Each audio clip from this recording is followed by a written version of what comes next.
The Dice Tower is made possible by listeners like you. Thank you for your support. And by Cool Stuff Inc. Cool Stuff, in stock at CoolStuffInc.com. The Dice Tower, episode 503. Combat Resolution.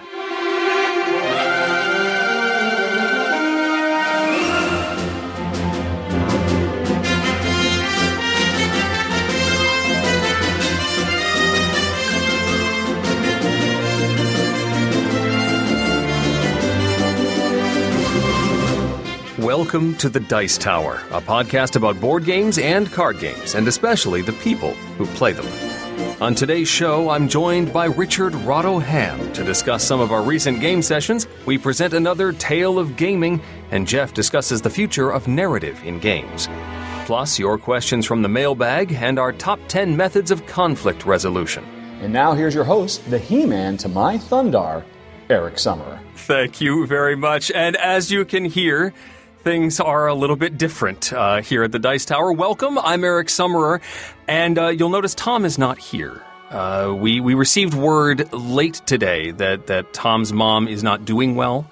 If you've been paying attention to the video feed, you know she has not been doing well, and Tom did not feel up to doing a show tonight. Hey, future Eric here with an update on this situation. We found out just after doing this show that Tom's mom did pass away on Friday, early Friday morning. So please, we'd like you to keep Tom and his family in your thoughts and prayers. Tom will be out not only for this episode, but for next week as well. So please, please continue to keep Tom in your thoughts. But back to the show for now.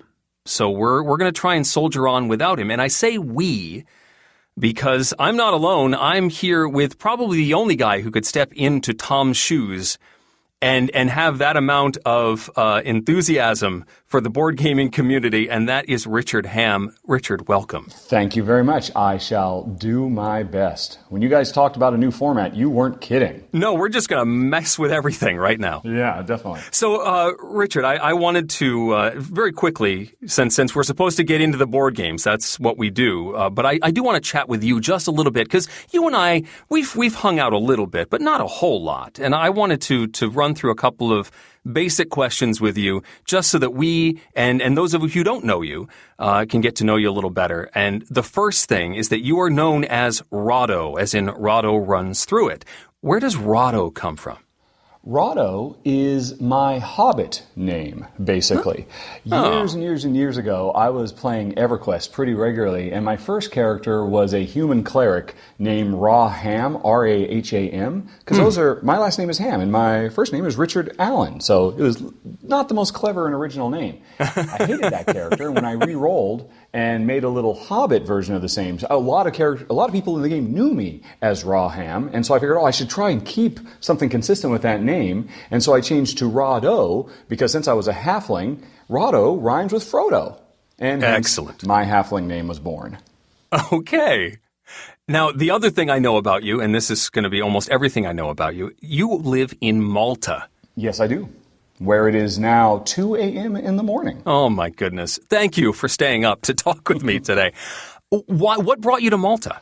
Oh, man. Well, a job. I was a video game designer for almost 20 years professionally, and there was a new opportunity. The Maltese government was actually funding video game development startups, and I came in to help shepherd the next generation of young video game developers here on the island, here in the country. And after that gig was over, I got to tell you, Eric, cost of living here in Malta is so low, really? Crazy low, that we just decided to stay and make a go of it.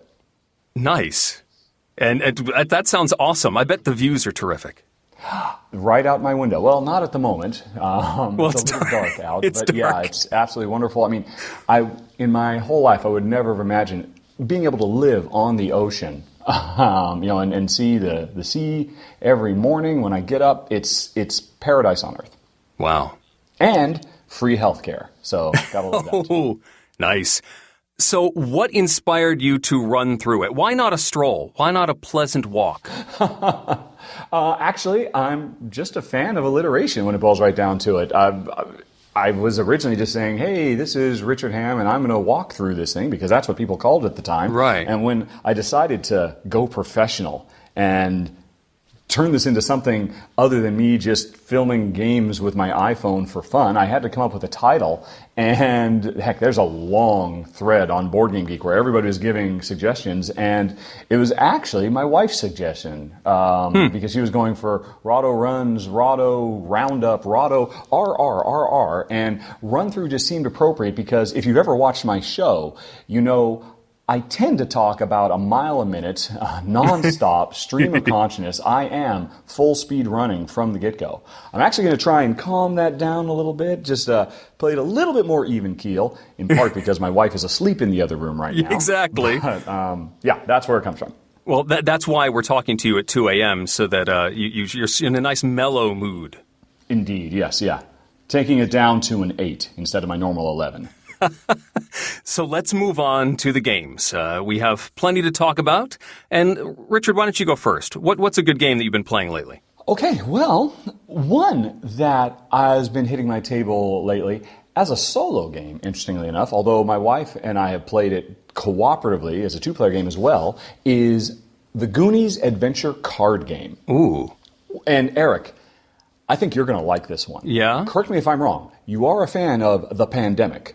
I am a fan of The Pandemic, yes. And you are a fan of The Pandemic The Cure, i.e. Pandemic the dice game? Indeed, yes. They don't advertise it as such, because of course they can't. But to me, Goonies, the adventure card game, might as well be Pandemic the card game. It has a lot of the same similar type of rhythms. Instead of jet setting and globe hopping all around hotspots all over the world, you are traveling from different locations from the famous Goonies movie. And I have to admit, I haven't seen Goonies since the early 80s, when I was a young teen. I don't remember anything about the movie. I have no great nostalgic love for the movie, but the gameplay works so well. You are using cards, much like in Pandemic, as multi-use items. You use them to move. You use them to fight the challenges that are coming up, which are much like the disease cubes that spread all over the place, and you use them to find, Secret Willie's treasure, Pirate Willie? Again, I don't remember the original. So your cards have multiple uses, and the game is just full of really tough choices of, well, okay, I can use this to unlock the path, which is kind of the equivalent of, curing the red disease, but we have a big problem over there at the restaurant, and if I don't use this card to travel over there, the whole thing might blow up in our face. It's incredibly tense, and my wife and I have been having a great time, and like I said, I've been very surprised to enjoy it as a solo game, too.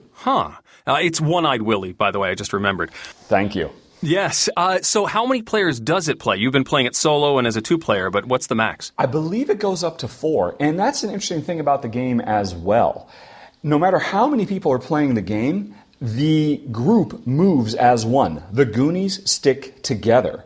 So when you and I, and Tom might be playing, we all have all our cards out on the table. We can all see what everybody else has, and we all decide as a group, okay, that's our biggest problem. Let's move over there, and we'll use my cards to fight the obstacles, and Eric and Tom, you guys will be able to combine 2 cards to turn it into a wild card, and that will be able to let us search the location to find the treasure. There's a surprising amount of interaction between players, and then on top of that, there are 7 different characters, I think, from the original Goonies movie that you can play. Each one has their own special ability, 2 special abilities in fact, a one-time use and then one they can use repeatedly throughout the game.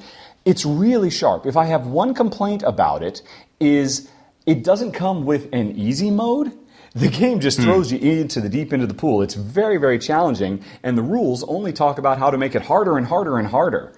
And that's surprising for me, because I would think the subject matter could potentially bring in a lot of muggles, non-board game geeks, and they might find themselves in a very, very challenging situation. It would be nice if the rules had included some just kind of startups. Hey, maybe you get rid of some of the booby traps or something like that, just to make it a little bit easier as kind of an introduction. Who's the publisher on this? That is an excellent question. And you'd think I would have been prepared to answer it, wouldn't you? I'm just putting you through the gauntlet. I know the designers is the design team behind Fleet. I don't know if you ever played that. Oh, yeah, the publisher is Albino Dragon. I think they must be a relatively new publisher. But the designers are Ben Pinchback and Matt Riddle. Fleet is one of my favorite auction games of all time. It's a kind of a heavier Euro-style game, but this one is just pure co-op goodness. And I imagine if you're a fan of the movie, you really kind of have to seek it out because, it captures all the flavor. It's got stills from the movie. The cards look really good. The characters are all there. But if you're just fans of really solid, intense, challenging, and very interactive cooperative games, you might want to check out Goonies, the Adventure Card Game. Wow. Well, it's certainly, you put it on my list for sure. Then my work here is done. First for me is the latest in the Fluxx cavalcade. This is Math Fluxx from Looney Labs. Now, what makes this, you know Fluxx. You know Fluxx, right, Richard? I have fluxed, yes. Yes. So it's... Or been fluxed. I'm not sure how that verb works, but anyway. You have been fluxed. It is the card game where you're trying to play certain keeper cards to the table that match a goal, all while riding a wave of ever-changing rules. You can change the rules to change the number of cards you draw, the number of cards you play, forcing people to only have certain numbers of cards in their hand. What makes Math Fluxx interesting and unique is the fact that all of the goals involve numbers in some way, and all of the keepers are numbers, individual digits. So there's a 1 and a 2, and in fact there's several in the deck, which is actually very important in differentiating this from many other versions of Fluxx. Usually you'll only have one of a particular keeper in a regular Fluxx deck, but this has several 1s, several 2s, etc., making it easier to make some of these combinations, which I think is important. So a goal in Math Fluxx would be something like the number of time travel, which would be 88. And if you have of course, an 8 and an 8 on the table, you then would therefore win with that particular goal. But there's also some meta rules in the deck that allow you to start using math operations to reach those numbers as well. So if, for example, you had to get to 12, you could win with a 1 and a 2 digit, or you could win with a 3 and a 4 and multiply them to get the 12 that you need. Oh, wow. Which is really cool and offers whole new possibilities and opportunities for you to... I mean, this Fluxx has always been a very tactical game. Can you take the opportunity when it presents itself to win? And I think for younger players, this is a great opportunity to practice their math skills, try out new combinations, try out new strategies, and work out how to get to a goal, not necessarily in the most straightforward way possible, using some alternate ways to get there. And as such, this is one of the most interesting versions of Fluxx that I've seen. I need to play this more with my kids. I have not had a chance to get it to the table with them yet, but I'm very pleased with Math Fluxx, and I'm looking forward. This is a version that's going to stick around in my collection for sure. Let me ask you something about that, because I am interested in this. Correct me if I'm wrong. I have heard this is the Fluxx for Fluxx haters. Just stripping away all the theme and making it much more about a very, very clear thing to do. Basically kind of coming up with equations on the fly to make sense of all these crazy random mixes of cards can actually be compelling for adults too, even if you take kids out of the equation. Sure. If you despise the ever-changing rule set, that has not changed. You can still be in a situation where you have a ton of cards in your hand and somebody plays a hand limit of 2 rule and you are forced to discard everything. Or they play a play all rule and you are forced to play every card in your hand in sequence before your turn is complete. Mm-hmm. That is still in the game, and that will always, I think, be a hallmark of the Fluxx series. Indeed, yeah. But correct me if I'm wrong. The fact that what you're trying to do is make those numbers work, that probably gives you a little bit more creative freedom to respond to that random chaos. Is that what's happening? All right, well, I'll still figure out a way to make these numbers work, no matter what you want to throw at me, Fluxx. Or is that not the case? I think that's an apt description. I think it offers you, because there's more digits in the deck, and there's the opportunity, if that meta rule is out, you can set it as that's the rule from the beginning, but it's also a card that needs to be played in order to activate that rule. But still, once those operations are in effect, it really opens up the space for you to respond to the ever-changing waves of flux. And I think that gives some more choices in the flux space. Okay. I certainly like it. Well, another one that we've been playing a bit is a game I actually picked up at Essen Spiel last year, and it's just taken forever for me to get to the table. I mean, you know how that is. You bring back so many games. And this one is really interesting. It's called Rhodes. Rhodes. Not roads as in roads and boats, but Rhodes as in the ancient city of antiquities. And it's from the game, let's see here. I'm trying to look it up. I'm trying to be more prepared. The Game Master BV, which is a European publisher, although I've heard tell that there might be American publishers picking this up so it'll get wider distribution. But this is a really interesting, I would almost call it like a next step Euro-style game. If you have successfully introduced somebody in your life to, say, Stone Age, and, they've kind of gotten the gist of the idea of, oh, I can roll dice, and that gives me resources, and I can convert those resources into points in many different ways. Rhodes is an interesting next step because it takes ideas, well, from one of the coolest heavy Euros of the last few years, Panamax. Are you familiar with Panamax, Eric? Oh, yes. Yeah. Panamax is a wonderful game with an incredible amount of interaction between players. Not direct assaulting, attacking, and defending type interaction, but interaction where what I do directly changes your world, and success comes from you being able to anticipate what I'm going to do and, capitalize on it. Rhodes does the same thing. In this game, we are, ancient citizens running vast estates trying to generate goods to fulfill the needs of the city. And at any given time, there are several objective tiles that indicate, we need so much wine and we need so much goat's milk. And of course, these are just represented by cubes, ubiquitous cubes. This is a cube pusher, and it makes no bones about it. Okay. But what you do is, as you build up your own estate and, focus on a particular type of resource or branch out and make sure you can produce a little bit of everything so that you can get any contract that might come up, when you say, I am going to produce goods, which you do via worker placement, I should have said right up front. This is a worker placement style game. Every round you have 2 workers to place. So you don't have many workers you have a few workers to get a lot of stuff done. One of the things you can do with your workers is put your farm to work producing goods. But here's the first interactive bit. I would say when I call upon the favor of the gods, and I want a really big bumper crop of grapes because I can see there's a lot of contracts for grapes. And when I do this, I say there are going to be 3 grapes produced. And that's great if I've got the only grape fields. But if you've got one as well, then what'll happen is, I'll get some grapes, and then you'll get some grapes, and then I'll get the remainder of the grapes. If there are even more players, those grapes spread around all over the table. And so, when I am just deciding, I need to produce some stuff, I have to pay close attention to what everybody else is going to be able to produce because they might end up sucking a lot of the resources I want to generate. And an interesting thing happens is some players will decide, I'm never going to waste time trying to run my own estate, because that's one of my precious workers. I'll wait for somebody else to do it, and I will piggyback off of them.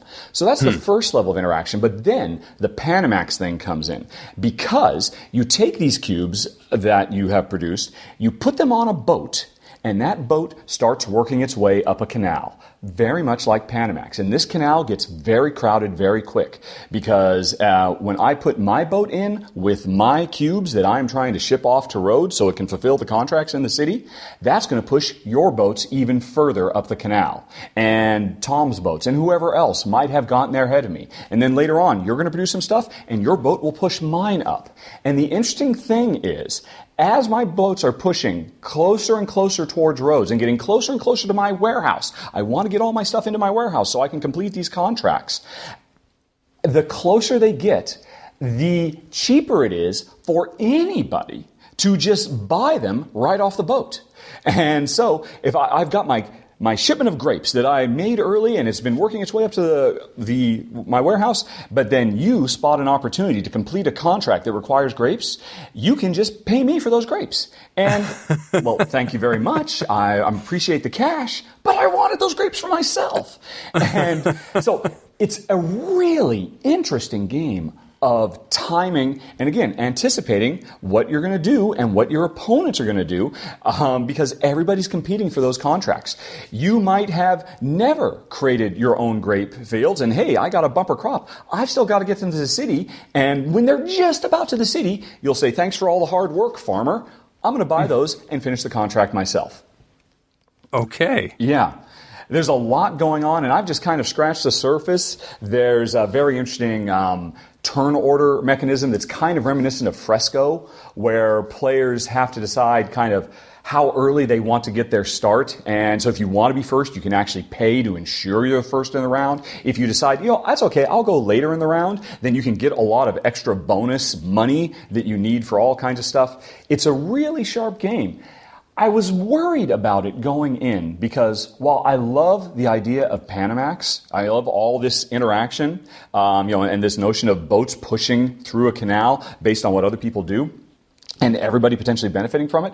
Panamax, in my opinion, was not a very good two-player game. And I was worried that Rhodes wouldn't work as a two-player experience very well either, because there just aren't as many people, aren't as many other players, creating all these extra opportunities for you to take advantage of. So imagine my surprise, it works fantastically as a two-player game. We've really enjoyed it quite a bit. And I'm even more excited because I talked to the developers, and they're working on an expansion, and this gets me even more excited about the game. This expansion will actually introduce cooperative play, which is very, very cool. All right. Yes. That sounds fascinating. That's Rhodes. Rhodes. Who's the publisher on that one? Rhodes. The publisher is a Game Master. It's from, I think, a first-time developer, Peter Boots. And like I said, right now I think it's only available in Europe, but with some limited distribution in America. But I have heard that some American publishers are looking at maybe getting it wider distribution. Cool. Well, let's dial back the complexity scale just a tidge here. Okay. Richard, have you been to Walt Disney World? Have I? I've been to Disneyland, Disney World, and Disney Paris as well. Nice. When was the last time you were in the Orlando park? Oh, man, not for 15 years. It's been quite a while, I have to admit. It was actually about that long. It's been 17 years since I've been down to Orlando, and last week, my wife and the kids and I went to Orlando and spent a whole week in the various Disney parks. And I don't know if you've followed this, but there are a lot of gaming opportunities in the Disney parks now. And we availed ourselves of a number of these games. One that's gotten a lot of talk in the board gaming community is called Sorcerers of the Magic Kingdom. This is basically a CCG, or a trading card game style of game that's in the park. You go with your admission, your Magic Band or your little ticket card. You can check in at a kiosk and get a pack of 5 cards, and they will give you your first mission, which is somewhere in the Magic Kingdom, usually a storefront or a little alcove in a corner somewhere. You scan your card, and a window flashes to life, and you see a video sequence, and you will battle with villains who are trying to take over the Magic Kingdom. Oh, wow. And the interaction here is that you've got your cards, and you have to show them to a camera, which then notices, it scans the card, and it knows which one you're showing to the camera. And then that's a spell that you are then casting against this villain. Now, we only played the basic version of this game, which took us all over certain sections of the park, and it doesn't even really matter what card you show to the camera. You're going to defeat the villains as you go. Okay. But I've done some reading on this, that there's a medium and a hard level if you complete the whole thing, traveling all over the Magic Kingdom, defeat, it's Hades that you're supposed to be defeating. If you do this, you can then play on medium, and if you defeat medium, you can move on to hard, and then the types of spells and combining of spells actually matters. You can hold up 2 or 3 cards at once, and these spells level up. It's actually a fairly complex game. We only played it as the very basic game, and I was kind of a little bored. Yes, it was neat to walk up to a storefront and show them these cards and have things spring to life, and that was kind of neat, but there wasn't a whole lot of guidance as to what you were doing. You just sort of did things, and I just didn't realize we were playing the easy version of this. Still, if lines are long in the Magic Kingdom. It was really a nice way to spend some time, explore areas of the park that we weren't necessarily going to. My kids really enjoyed it. Yeah. So that's Sorcerers of the Magic Kingdom. It's in, obviously, the Magic Kingdom. Yeah, the only way to play this is to basically physically go there, right? I mean, you still got the app on your phone, but now it means nothing if you can't go to those physical locations and scan to say, here I am, attack me. This one's not even... Hades, attack me, James Woods. Yes, it's not even an app, for this one at least. You have the physical cards that you get at the physical Magic Kingdom, and you walk to a storefront in the Magic Kingdom and wave your band on a specific point, which triggers the sequence and lights up the window. And so it's all within the park. You're not downloading an app at all. There is an app, I think. Into any kind of weirdness that, hey, you know what? There's a line of kids waiting to wave their card at the camera. That is exactly what happened, yes. At certain areas, we'd be looking for the next location, and you'd sort of see a group of 2 or 3 people hanging around a little corner somewhere, and you go, oh, okay. And you'd sort of give them their space, let them finish, and then you could step up and do it. But it wasn't really a mystery. Approaching these zones and having something special happen. It could be if the park was less crowded, but again, we were there on spring break week. So yeah, there were more people playing, but it was certainly a smaller line than it would be to ride, say, Peter Pan.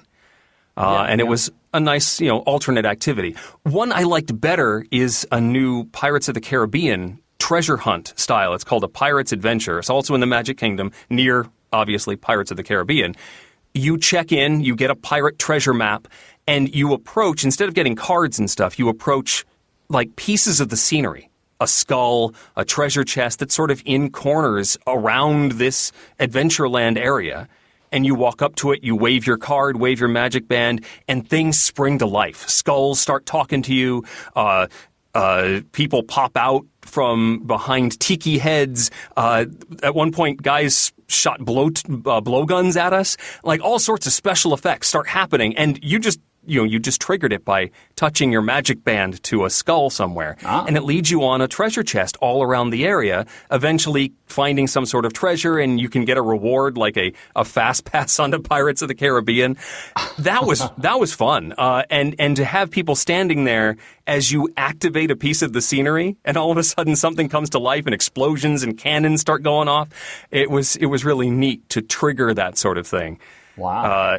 That is very cool. It does sound like, I assume they must have had the system up and running because in a post-Pokemon Go world, I just naturally assumed you were going to be using your phone for this sort of thing, and half the multimedia was going to be on your own personal screen.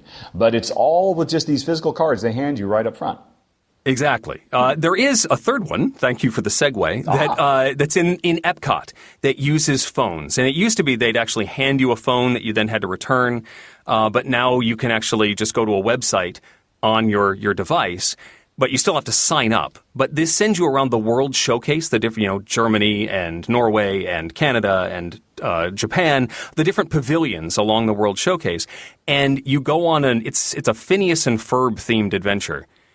And you are, again, going on a scavenger hunt and triggering pieces of the scenery. There was one, like, train set, and you hit some things on the phone or the web page, and all of a sudden, one of the clock tower starts going nuts, and characters light up with red eyes and look like they're zombies. And you triggered this by interacting with the website or the phone, and there's no other way to trigger that stuff, elements of the scenery that cause these things to happen. There were piñatas in Mexico that we caused to light up and give us clues, and you have to enter those in. It was sort of fascinating to cause these transformations in the landscape and not have anybody else know what you were doing. It really felt like a secret agent quest. Empowering for your kids, too. Because they're getting such a connection with the world that it becomes something they control. That must be really phenomenal.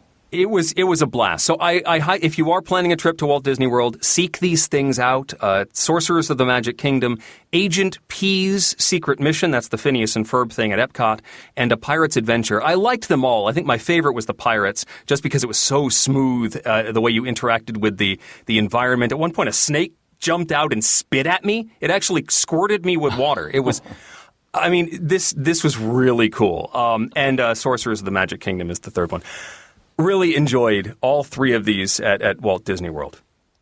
All right. Well, we've just talked about a whole bunch of stuff. And we're not done yet.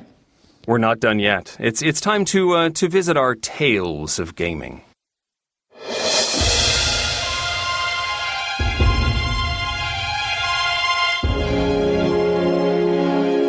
And now, hastily assembled from experiences of listeners just like you, the Dice Tower presents Tales of Gaming. Gather round, children. I have been buying games on the secondary market for a while. I have had a few slow shippers, but everything has gone smoothly. There was an out-of-print game that I was looking for. I think it is being reprinted, but I was interested in getting it in my hand quicker. I finally saw a good price for it on a Facebook game traders group. I was chatting with the fellow, and we were talking shipping charges. He was taking pictures to show condition, and I said the condition is fine, going further to say, I am happy to have my hands on it. A few weeks ago at a local college small game con, my 70-year-old mom liked it enough that I have been watching for it to come up at a good price.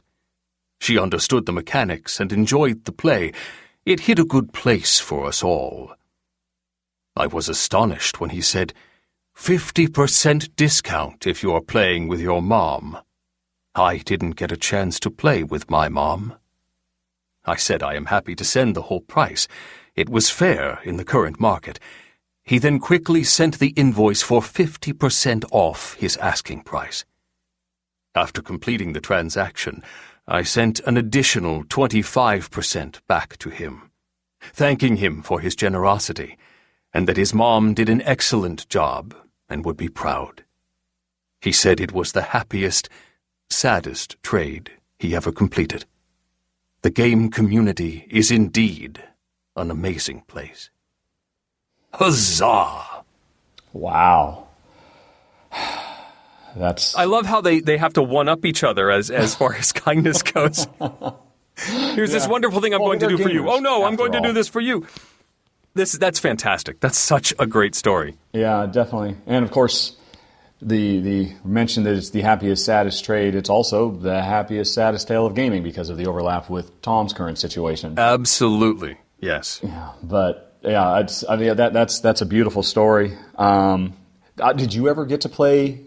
Do you have similar game stories like that with your parents? Oh, well, I mean, I played all sorts of games and still get to play all sorts of games with my mom. She is quite the proponent of the classics.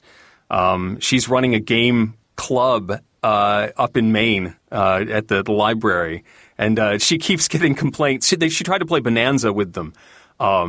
And got complaints it was too complicated. I'm sorry, no. Too many rules. What do you mean I can't reorder the beans in my hand? No. Sorry, let's play Yahtzee, please. But I, grew up playing Monopoly and Scrabble and Clue and Risk with her. Risk is one of her favorite games. Wow. So certainly that's I feel this story as well. Definitely. So it's time to check in with our friend Mr. Engelstein, who has found a friend himself. 3, 2, 1,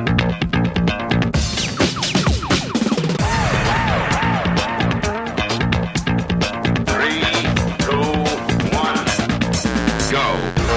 It's time for GameTek with Jeff Engelstein, where we find out how games really work. In late February, I attended the Game Developer Conference in San Francisco. Now, GDC is traditionally about video games, but this year for the first time they had a specific board game design track, and I was flattered to be invited to speak. But I also spent time attending video games and other theoretical discussions, and particularly enjoyed a talk about research into procedural narrative generation.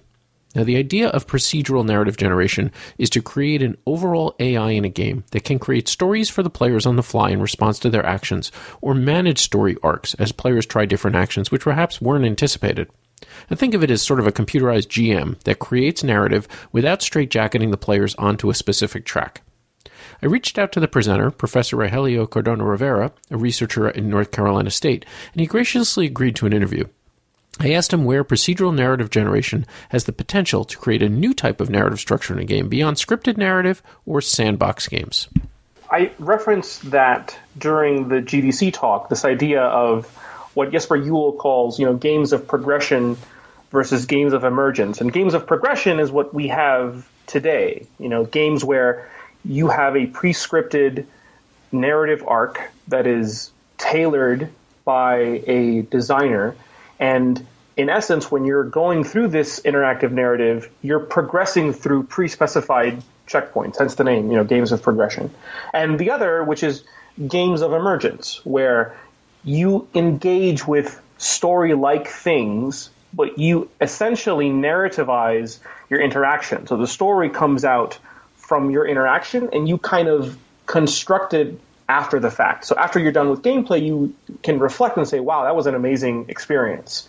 And I think that one of the ultimate goals of procedural narrative generation is precisely to move story games from traditionally being games of progression toward games of emergence. So basically having a system that can, in real time, so as you play the game, can reflect on the story structure that you've experienced thus far, and then construct additional story content that is tailored to the experience that you're actively having. And I agree. I think it's super exciting. So to get a little bit into the nuts and bolts, then what kind of steps have you taken towards this, or what are some of the specific techniques that you're exploring to try to create this mechanism? So the techniques that are available for procedural narrative generation are primarily grounded in simulation.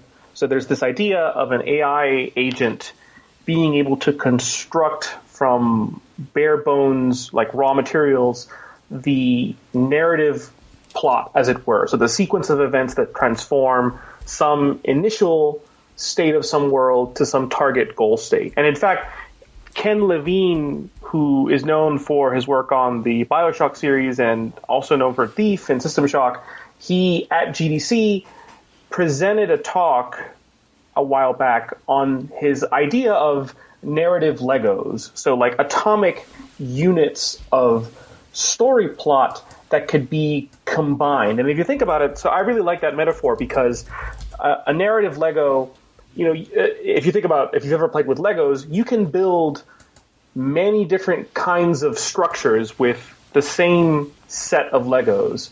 But there is a challenge in building a structure that's interesting.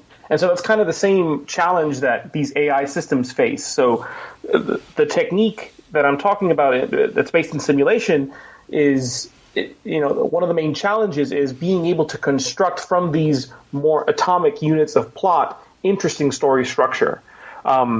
To give these techniques a name, the technique that I'm most familiar with that's gained traction in like the research community is this decades-old AI paradigm called automated planning. And so, to kind of summarize or introduce it very quickly, so the planning problem is you describe to some AI agent the initial state of the world, the goal state of the world that you want to reach, and the set of actions that you have available to evolve the states. And the planning problem is to find the sequence of actions that evolve some initial state into some goal state. So to give you an example, this is primarily used in the domain of like robot planning. So you describe there is a robot in some room, there is this configuration of rooms available, and the challenge is how to get the robot from room A to room B. Mm-hmm. And an AI planning agent will be able to construct a high-level sequence of move actions or open door actions to be able to get the robot from one location to the other. And that's kind of a bare-bones model of narrative, right? You have an introduction, a conclusion, a set of actions that characters can take, and the narrative planning problem is to find the sequence of actions that transform the introduction to the conclusion. Yeah, but in that case, you've got sort of a defined conclusion that you maybe want to try to get the players to in some fashion, and so you're sort of nudging them and trying to figure out how to get them there rather than, maybe having alternate conclusions and things like that. That's right. And so this technique is predominantly favors the designer. So the designer still has some notion of some target state of the world, and maybe even some intermediate states that the designer wants to hit along the way, and the AI agent has to come up with a way to satisfy all those constraints. So from this initial configuration, it builds what you can think of as a narrative script, right, that satisfies the intermediate constraints and then arrives at the target goal.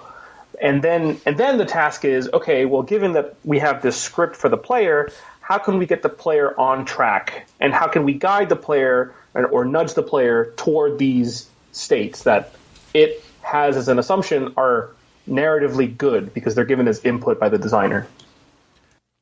In the full 30-minute discussion, we get into the details of how these techniques work, games that are beginning to incorporate procedural narrative generation, and more. If you'd like to hear it, the full interview is available over on the Ludology podcast. This is Jeff Engelstein with GameTek. Well, that was actually very cool. I mean, I love the idea of that. And coming from the video game background, this is something that we talked about and thought about a lot. Yeah. Originally, when I was going to work on Fable 4, that was this notion of emerging narrative was going to be a big, big push for me. I was very, very excited about. But you know what? It's interesting. As great as I think research is pushing in this direction, what I like seeing more of in games is interesting hooks that give players the creative freedom to tell their own stories. Because there's just this amazing proclivity. We are social animals, but we are also storytellers. And a good game that can create just a bunch of random, almost nonsense events that wouldn't seem to connect. A skilled designer can ensure that players will find connections and fill in those gaps and create a narrative of their own. And that's a really great way to pull it in. And that's, I think, really one of the strengths of board gaming over video gaming. So are you a fan of the life-telling games like The Pursuit of Happiness or Funny Friends? I love those things. CV and, there's a few more coming out. Anything that lets me role play something other than a dwarven barbarian is always welcome news. These are things that my wife and I really, really enjoy because we look at them as role-playing opportunities. The best thing about a game like that is after it's all over, kind of telling the story of the character we have grown over the course of this game. Yeah. And, it's, again, just another opportunity for player-driven narrative. And, again, I don't want to cast aspersions. I love the idea of a bright and vibrant future where AI is smart enough to come up with compelling stories. I wonder if it will ever be able to match the, that je ne sais quoi that human beings have. But, B-plots and whatnot, if a game that could let me just go off into the woods and the game would be smart enough to come up with characters and backstories and conflicts and whatnot, that's a phenomenal, brave new world as well. Awesome. Well, we have lots of questions. Let's get to them. Tom. Tom. Tom. Hey, Tom. Have you ever accidentally eaten one of your game pieces? Do you ever make a fort out of game boxes? How big can a miniature be before it's not really a miniature? And now, the Dice Tower will authoritatively, definitely, possibly, maybe, answer your questions. Tom, which way to the game library? Theo writes, I noticed in the last Dice Tower episode that you guys reviewed 3 or 4 games with the Cthulhu mythos in it. In the past, people have commented on how every game is about zombies lately. Now it's starting to seem like every game has Cthulhu in it lately. So that got me wondering if Cthulhu and its or his mythos are a new trend that will be showing up in all kinds of games, usurping zombies, perhaps.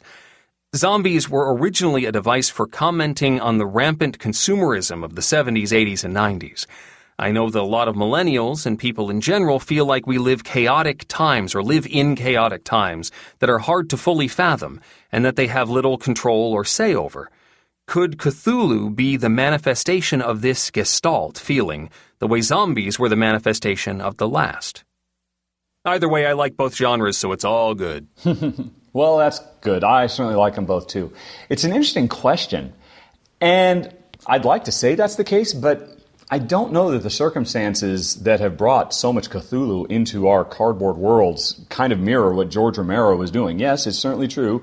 The original Night of the Living Dead and the sequels in the 70s were trying to shine a light on certain aspects of human society and culture and behavior. But correct me if I'm wrong, Eric. I think Cthulhu, more than anything else, has gone through such a huge explosion of popularity because it's a completely free license. You don't have to pay the Lovecraft estate or the Lovecraft family to use all these characters. And, Arkham Horror, correct me if I'm wrong again, was the first big, successful Cthulhu game. It originally came out in the 80s, then Fantasy Flight gave it its really big, lavish second edition. And I think the reason we have so much Cthulhu now is because everybody realized, there's a lot of players who love this. Oh my gosh, we can use this license. We can do this too. It's totally free.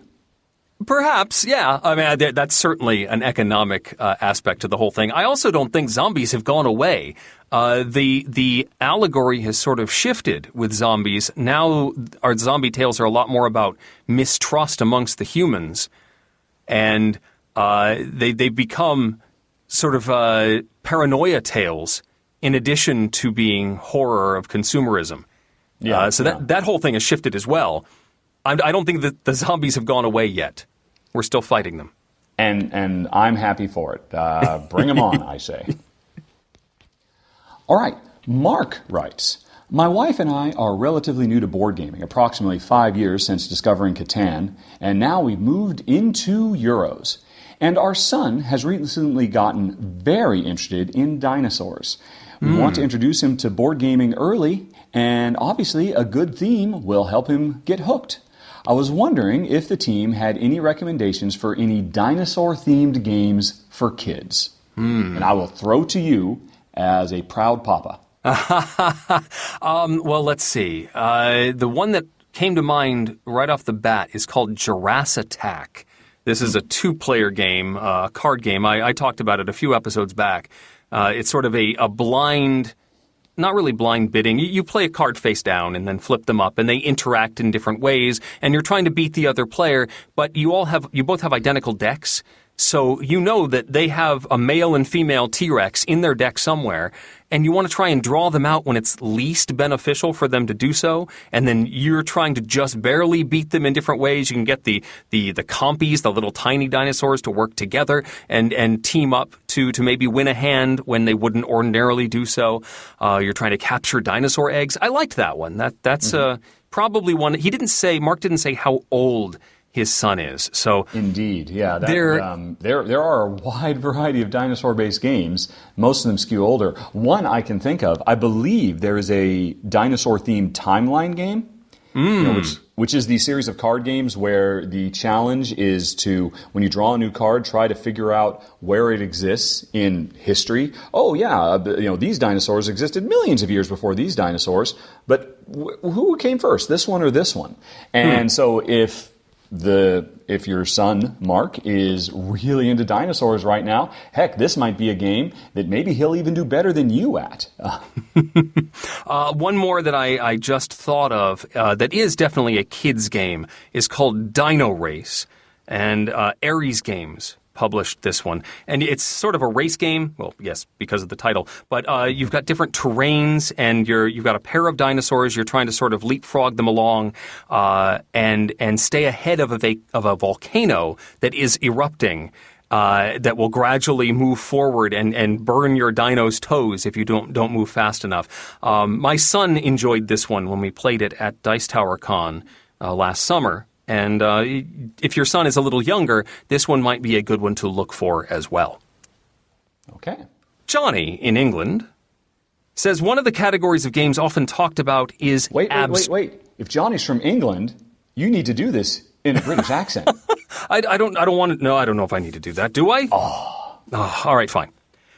One of the categories of games often talked about is abstract games. And I was wondering when a game falls into this category. I'm making Johnny very posh because I think Johnny seems like a very stand-up guy. Every game is abstracted to some degree. For example, in Railways of the World, upgrading your engine just means flipping over your engine tile to show a faster train. But no one is calling it an abstract game. To what extent do theme and mechanics result in a game being classified as abstract? Santorini isn't themeless, as the gods play around building up the island, but Go, on the other hand, is. Is it a simple rule set that therefore means a game is abstract? I would say that posh accent was very appropriate for that very thoughtful question. Sure. Yeah, that's a tough one. Santorini is a very odd duck in the realm of abstract games. I would almost liken it to a hybrid. You know, and in much the same way these days we're seeing a lot of hybrids between Ameritrash-style gaming and Euro-style gaming. Santorini started out, surely, as a pure abstract game, not much more than a three-dimensional tic-tac-toe, almost. I mean, there's more to it than that.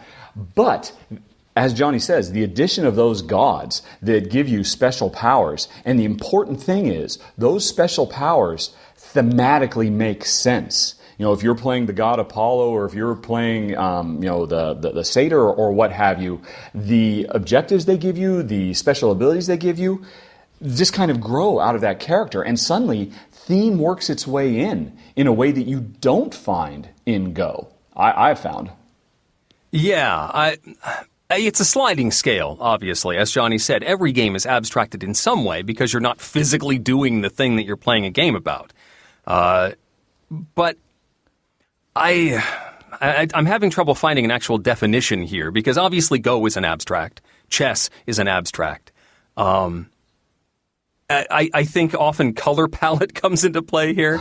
You get a lot more stark colors, primary colors in abstracts, and the thematic connection is tenuous at best and often non-existent. Sometimes in many abstracts, it's plainly stated that the goal is to get 4 pieces in a row. There is no thematic connection there. Exactly. Yes. You know, as you mentioned, it's on a sliding scale, with Go at one far end and Arkham Horror at the other, and Santorini living somewhere in between. Here's a question, though, Eric. Can you imagine a thematic version of Go? Could Go kind of live? What would it be? It would have to be something where you don't change the core mechanisms, but you give it a story, you give it a theme that makes sense. Because more than anything else, that's what I think moves you further along on that scale. How much does it feel like the actual thematic trappings, the story, the setting, the characters, the rules of the universe you are trying to simulate, how much of those directly impact gameplay?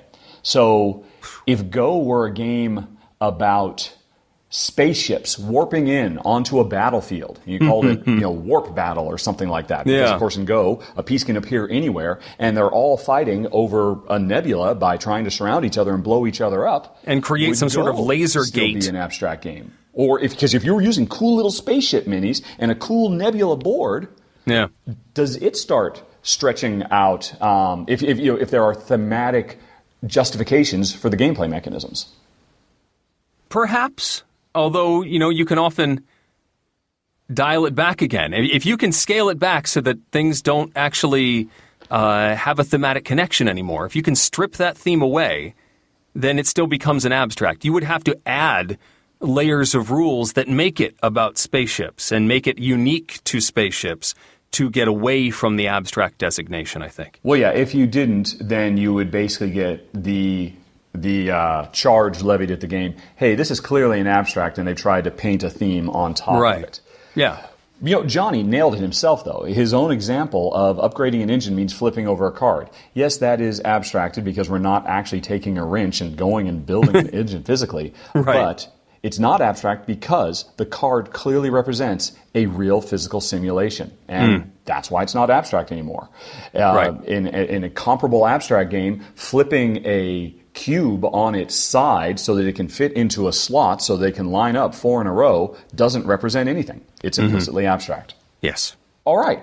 Dan says, I have recently gotten into gaming in the last 5 years or so, and while I have no desire to design a game per se, I would, however, love to be involved with board game design from a visual perspective. Currently, I'm a stay-at-home dad, but I am a talented graphic designer and illustrator by trade.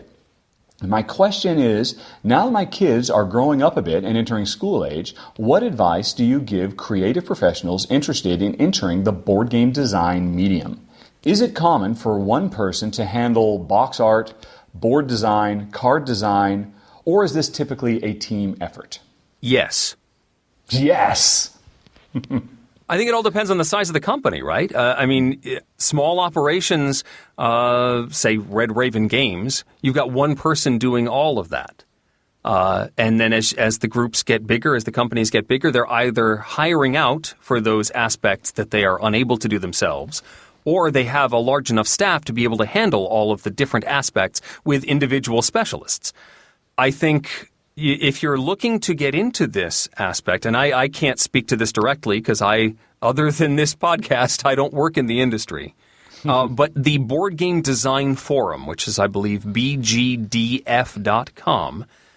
should have aspects of this area of the industry that might be able to help you out. You know what? I was going to suggest a very similar thing. On BoardGameGeek.com, there is a forum devoted to game design. And I don't know the URL for it, although you can find it on my own frequently asked questions, faq.rahdo.com. It's one of the last questions. How do I get into board game design? I would say it's equally applicable. How do I get into board game graphic design?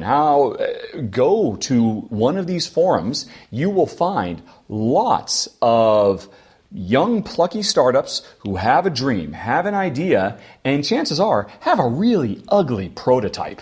And they could use a professional, a talented person who can make their ideas come to life.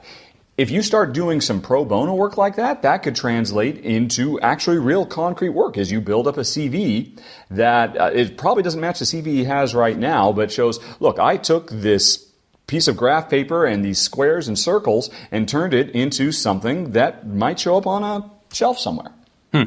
One more from Floyd, who recently picked up a game called The Undercity and saw all the life point and experience point counters. Of course, I had to punch all those out and find a storage medium like bags or plastic containers for them. A thought occurred to me that wouldn't it be easier just to have dials on the character cards to track health and experience points? Do you think that having dials or some other mechanism to track health and various other changing stats would be easier than having a ton of counters? Or do players just like having a pile of tokens next to their character cards for visual impact? I do. I can certainly say that I love a big pile of chits on the table. I'm not one of those players who carefully, dutifully separates them all into their own little miniature piles. I just dump them out there. When we need some hit tokens, I just dig around and grab them and throw them on the table. I would suspect that the reality of board game development means that while Floyd's point that, hey, dials are perhaps a superior means of keeping track of stuff, they're probably also more expensive to produce. They're multi-piece things. They've got these little plastic gadgets you've got to do. There's probably more proclivity towards human error where, the punch-out holes don't fit, and then you have to issue... I can imagine adding stuff like that just creates a whole extra level of complication when, hey, we know how to make a board full of punch-out chits. Let's just do that. I think you've sort of nailed it. It seems like it would be easy to just make dials for everything, but you are adding a plastic component to maybe a system that didn't have plastic before, and you are adding a level of precision to making those pieces fit together properly and have the right fit, have the right snugness to them so that they don't just spin wildly. There's an element of quality control here that I think we're overlooking, which is probably the reason why it isn't just an automatic decision. It's just simpler to give you one sheet of cardboard that can be punched out. It could also be that the prototype had tokens, and there was no reason to change that aspect of the design. It worked within the budget. There was no need to upgrade that in the design process. Yeah. Also, I would say a pile of tokens gives the designer more flexibility, more freedom, because those things can take on multiple uses. He can come up with clever solutions for it. A dial pretty much does one thing. It spins. And that's not to say there aren't cool things you can do with the dial as well, but for the reasons we were just discussing, I think that's just a barrier to entry that some board game publishers don't want to take on when they've got a system that works perfectly well. Sure. Yeah, why mess with a system that they already know works? And now they have something to do for their second edition. Exactly. Exactly. All right, thank you all for your questions. We'll have more of those soon. But now it's time to fight. It's a Dice Tower Top 10! The Dice Tower's Top 10 list is sponsored by Cool Stuff Inc. Cool Stuff Inc. Cool stuff in stock at coolstuffinc.com. Okay, here we are at the top 10 list. And Tom gave you, Richard, a chance to pick your topic for this, if I'm not mistaken. So what made you choose to look at top 10 combat mechanisms? Well, it's a common misconception that I'm a total 100% Care Bear and I would never lift my fist in anger, but I like a good punch 'em up as much as anybody else, and I figured I'm rarely going to get the opportunity to talk about that on my own show. In fact, there have been several times in the past when I broached the idea of doing this as a top 10, but my viewers say, no, Rahdo, we want to hear about Euros from you. We want to hear about great two-player experiences. We want to hear about co-op games. We don't want to hear about the punching and the shooting. We don't want to hear about the old ultra-violence. And so I've always kind of put that off. And when Tom said, hey, what do you think you want to do? And I'm like, this is my shot. If I'm going to be on the Dice Tower, win on the Dice Tower, do Dice Tower stuff. So there you go. It just seemed like a match made in heaven. Perfect. So there's all sorts of mechanisms for resolving conflict and combat in games. And I don't know if this is as much a ranking for me as an exploration of lots of different ways to I guess there's a ranking here. I've got my favorites for sure. But this is a little more of a widespread list. We've got some overlap. We'll explore these in a little bit. Number 10. Let's start things off with bluffing. Now, specifically, I'm thinking about the upcoming Munchkin CCG, in which you will place a card face down, you're going to pay for it, and then your opponent has to decide what they're going to do with that card.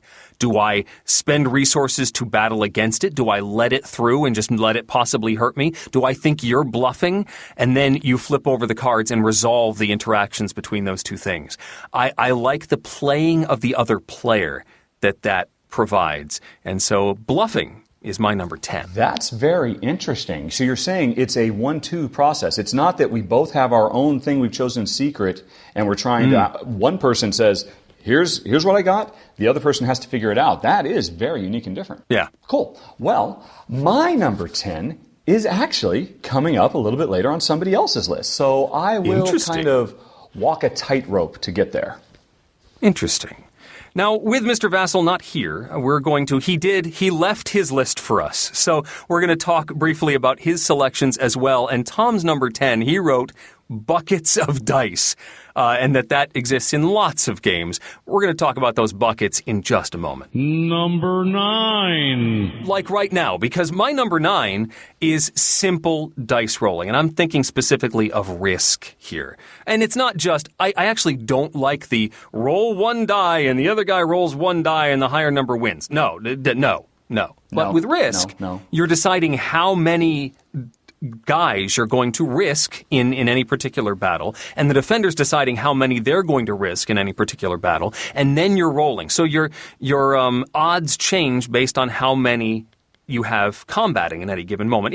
It's limited in Risk because you can only risk 3 at a time or 2 at a time in the defense, but still, there is that decision of how much do I risk. And I think Tom's thinking on a much higher scale, how many dice do I get to roll in this particular case? And the more you roll, the more chances you have of hitting that particular thing. And Tom likes rolling lots of dice. And I do too, just not quite as many. My number 9 is a simple die roll. Very nice. I have kind of mixed feelings about that myself.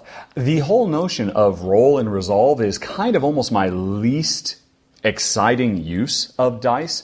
I'm much more interested when games come up with something really far out to do with dice, which includes my number 9, the dice drop. And now, as far as I know, this has only ever been seen in 2 games, Pirates of the Seven Seas and Rattle Battle Grab the Loot. In both of these games, we are using dice to simulate big, epic sea battles of a lot of pirate ships and Royal Naval frigates and merchant ships. And what happens is, as part of the setup for a given ship skirmish, we figure out what all the dice are going to be, what all the ships are going to be there. Then somebody takes all the dice, you might almost say a big bucket of dice, scoops them up in their hand, shakes them up, and then drops them into a tray, actually into the box lid. And, of course, all the dice scatter all over the place. They carom off each other. They end up rolling. And after the dust settles and they've all laid out, you have now created a battlefield that tells a big epic story because the resolution goes very, very quickly.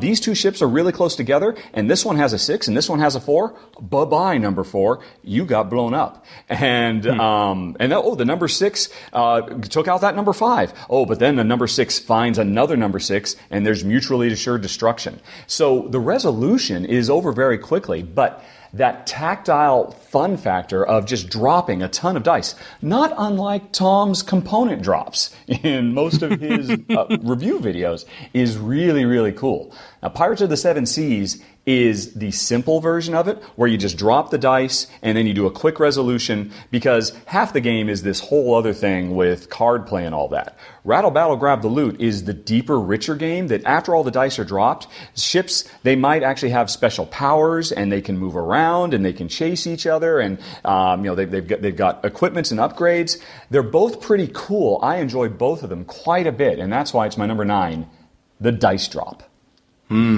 There's one more that came to mind called Space Movers, which is a pick up and deliver co-op game that you're also throwing dice into the box lid. Maybe not quite in the way you're talking about. In fact, it may relate closer to something coming up in just a second. But it reminded me of what you were talking about. Tom said bidding or guessing, as we see in Scythe.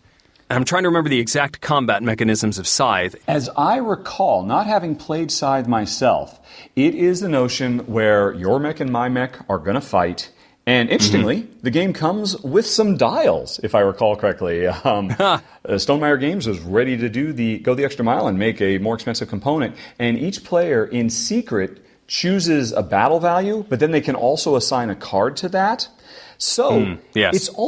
It's not unlike your number 10, the bluffing, except both players are choosing ahead of time what they're going to bring to the table, and they both reveal at the same time. So it's almost like a bid, because they're trying to decide how much, what total value they're going to do, because I think it gobbles up resources to do these attacks or something like that. Yes. And you're trying to outguess your opponent because, it ain't over till the fat lady sings, and when she does, everybody reveals their numbers, and one mech goes home very, very sad. That's my understanding of it. Yes. It sounds actually similar to something I've got coming up in just a little bit as well.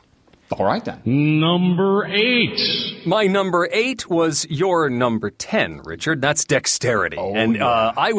I was thinking of games like Crossbows and Catapults, which is straight up dexterity, or Dungeon Fighter, where you have to throw a die, maybe bouncing it off the table onto a target.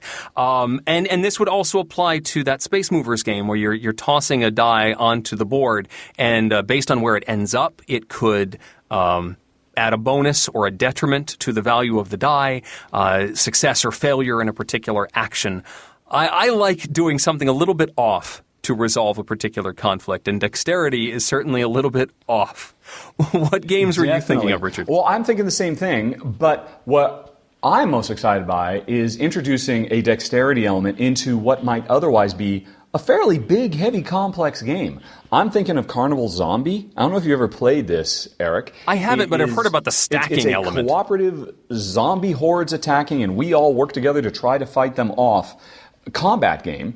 The combat itself is pretty straightforward. You just check numbers against theirs. You have different weapons. You have an incredible sense of power because the game gives you this amazing arsenal. But as you're killing zombies, and the zombies themselves are represented by little cubes of different colors to represent different types of zombie dogs and zombie tanks and zombie ninjas and all that. You take these cubes off the board, and there's a little sideboard that looks kind of like a gravestone. And what you're supposed to do is you're supposed to take these cubes and drop them onto the graveyard. That represents, oh, they're dead. They've gone back to the graveyard. They blew up real good, and there they are. At first, it's no big deal. You just start dropping them on there, and over time, as you kill more and more zombies, in Carnival Zombie, you kill a lot of zombies. You start creating a pile. And the problem is, eventually, the pile gets so big, and you're trying very, very carefully to drop these cubes, they'll start spilling off and falling onto the table by falling off the little mini board. If that happens, that means you didn't kill those zombies, and they're coming right back onto the board. It wasn't a headshot, it was a leg shot, and the zombies keep coming. And it's amazing in this otherwise kind of crunchy tactical game of matching numbers and and making plans and trying to see them out, that every once in a while, all your best laid plans can just be destroyed because of your own butterfingers. And I find that so amazing because it helps pull me in to that simulation. My hand is jittering, it's shaking, the same way it might be if I'm actually taking aim with a sniper rifle and trying to get a perfect kill. There's another game that I don't think has come out yet, but it's going to be coming out very soon this year, called Virus, that also uses cubes in a game that is otherwise a big complex dungeon crawl where you are searching through a military base trying to find the cure to, once again, the zombie apocalypse.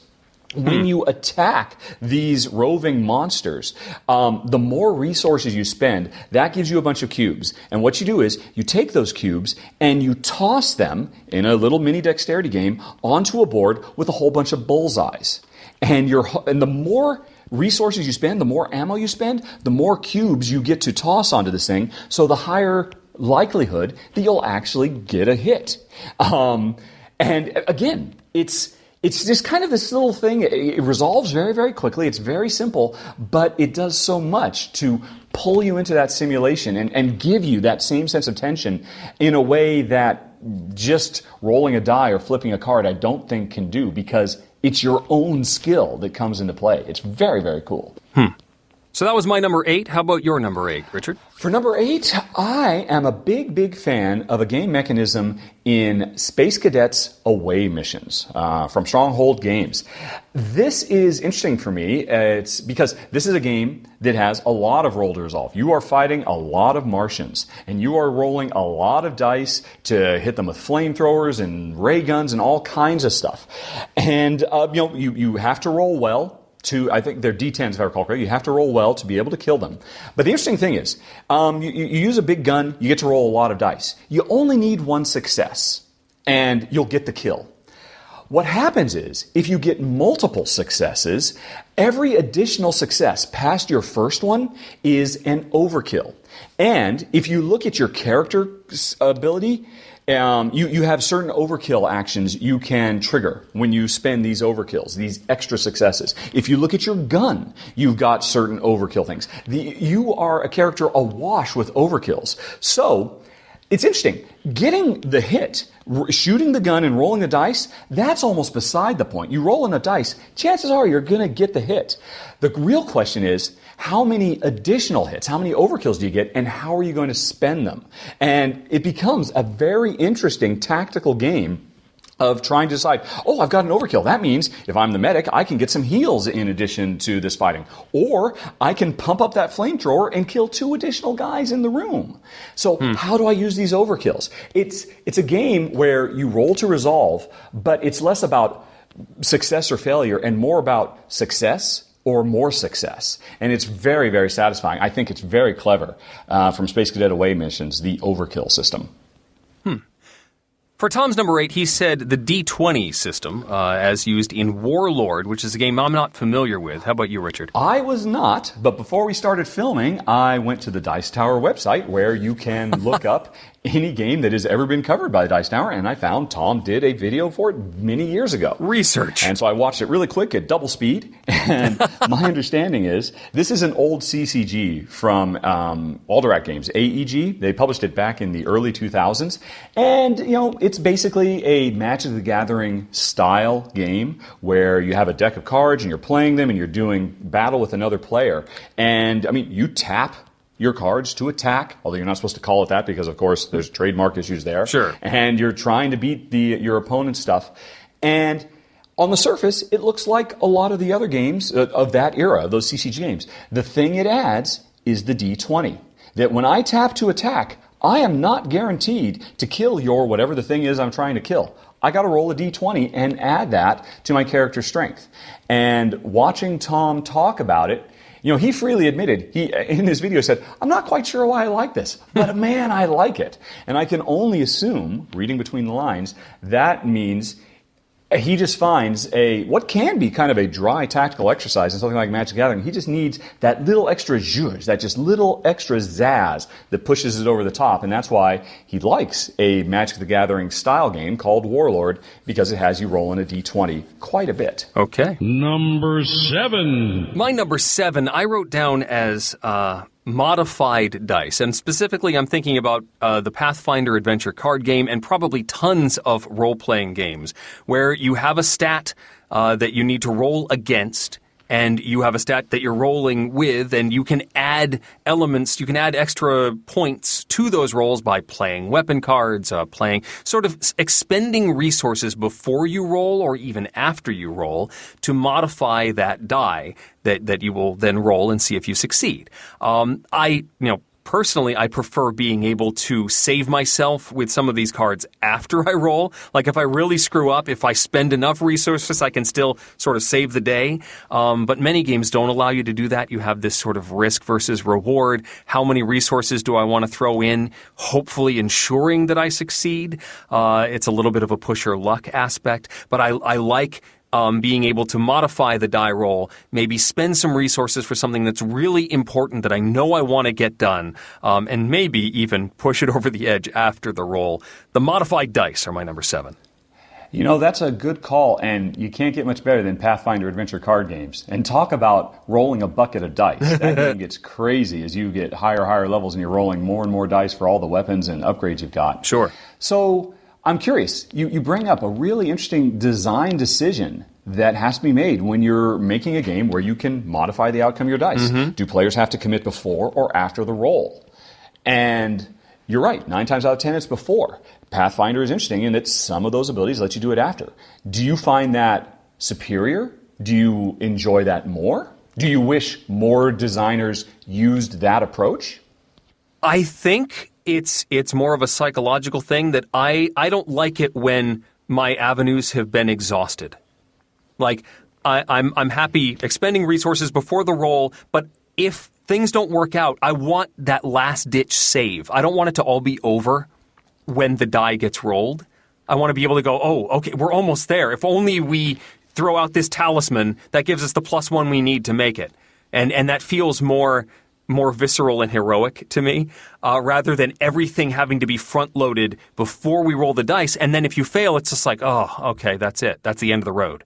So I prefer being able to do something. Or almost worse, you succeed, and you succeed on the roll so well, you didn't have to commit all those resources, and you kind of threw them away for nothing. Exactly. Yes, I'd much rather keep my stuff unless I need it. So it offers more safety, I guess, and having to commit your resources before the roll is more of a sense of danger, which is a visceral thing and a tool that designers can use. So I totally understand why many make you commit before the roll.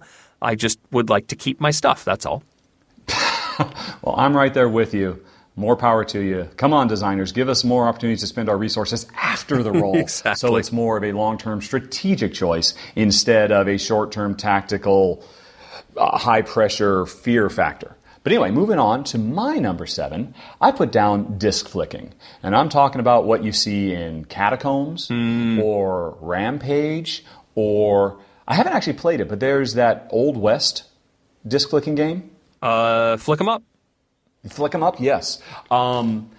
I think that's a blast. And it's interesting. Most of the games on my list I'm talking about today are cooperative, because if I'm fighting, I'm there in the trenches, I'd rather be fighting with you, Eric, instead of against you. But when it comes to disc flicking, all that goes out the window. And I just get flashbacks to the 80s and playing air hockey at the local arcade. I absolutely adore it. And particularly Catacombs, I think more so than any other, big designed disc flicking combat game out there. There's so much stuff that goes on in that game. You can, your discs in this fantasy dungeon crawl represent your fighter, your ranger, your cleric or whatever, but they also represent all the orcs and goblins and dragons. One player is the dungeon master, controls all the bad guys. The other players work together to fight to beat the bad guys. And Catacombs is so full of so many clever things. I love that if you're going to shoot an arrow, you flick your disc to get into position as you know, the ranger, the elvish ranger, and then you put a little baby disc on the board next to your ranger to flick it, and that represents shooting the arrow, trying to hit the orc halfway across the room. So clever, so fun, so visceral. And it's what I was talking about earlier about dexterity. It pulls you in. It helps you transport into that world, and I absolutely love it. So Tom wrote down dice plus cards as used in the Battle of Five Armies, which I think is going to be very similar to what I just said for my number 7. Using some cards that then modify the dice you're about to roll or have rolled. It is interesting. This is another one where I had to go do a little bit of research before we started filming. My understanding is, in that game, it's a dudes on the map game set in the Tolkien universe. You get a whole bunch of my troops, and I move them all in to try to attack your troops. And basically, we're going to roll dice. Oh, I've got 5 guys in there. I'm going to roll 5 dice. You've got 6 guys in there. You're going to roll 6 dice. But we each of us have a deck of cards, and we play them to give ourselves extra powers and all that. And, I'll play this to bump up my guys. You'll play that to bump up your guys. And eventually, once all that is done, we are going to fight and see how it works out. But those cards are finite resources. Once I've used it for this big hurrah in this battle that I felt like I had to win, that card's gone. At least until you play a recoup card, I think, and then you can finally get all your cards back, and that's also your opportunity to retreat if things aren't going your way. But yeah, it is kind of like what you were talking about, being able to take those dice rolls and modify them with very interesting card effects. Number 6. So number 6 on my list is going to show up on Tom's list in just a little bit, so I will sit back, cover my ears, and wait for the boom. Very nice, very clever. Well then, let me talk about my number 6, custom dice actions. And this is a really interesting one. There's a couple of games I know of that do this, and there's probably more of them out there. One of them is Masmorra, and the other one is a game that's about to come out called Vengeance. I've not played Masmorra, but I know it has the same system, so I'll talk about Vengeance. This is a game that basically tries to retell the classic revenge movie, like Death Wish or Kill Bill or something like that, put into board game form. You are an anti-hero who has been wronged by the gangsters, and you're going to take them all out. And so a big part of the game is actually leveling up and doing a montage, so you scout out the location and get trained and heal from all the trials and tribulations you've gone through. But when the action starts, what happens is you enter the den of the villains, and you have a bunch of dice. And these dice are covered with different special actions. Move, attack with your fists, attack with a gun, do a double attack, and also have the bad guys attack you. And what's going to happen is you get to roll this handful of dice that represents everything you can do 3 times. You've got 3 rolls to completely clear this den out. So if I roll and I end up with a couple of moves and a single hit and a couple of bad guys, I realize, the bad guys are going to attack me in this room. Do I stay and fight? Because the dice determine what I'm going to do. After I roll those dice, trying to bend them to my will becomes an interesting puzzle to help me survive and get to the big boss. Now, of course, the important thing is, in the first half of the game, when you're doing the montage, you're getting all kinds of cool equipment that lets you modify the dice, that lets you turn a move die into an attack die, like a katana. If you have that, you can convert your results. So you have more control over those dice. Sometimes the dice are great for you. Sometimes they don't work out. And it's up to you to come, wow, that's a terrible roll. I need to get the heck out of here and move on to the next room. Sometimes it's an incredible roll where everything falls into play, but every round it's a tough and interesting set of decisions to decide how to use these, how to work within the restrictions the dice have created for me. My understanding is Masmorra does the same thing in a fantasy dungeon environment, where when you roll, you get different types of attacks or the ability to move or what have you. I absolutely love it because when I roll dice, I don't want to roll them just to see whether I win or lose. I want to roll them and then use them. And that's why I find custom dice actions to be a very compelling gameplay mechanism. Well, Tom's number 6 is going to show up soon on my list, so we'll just toss that cube in there and hope it comes out on the bottom. I think you're getting a little on the nose there. Am I? I tend to.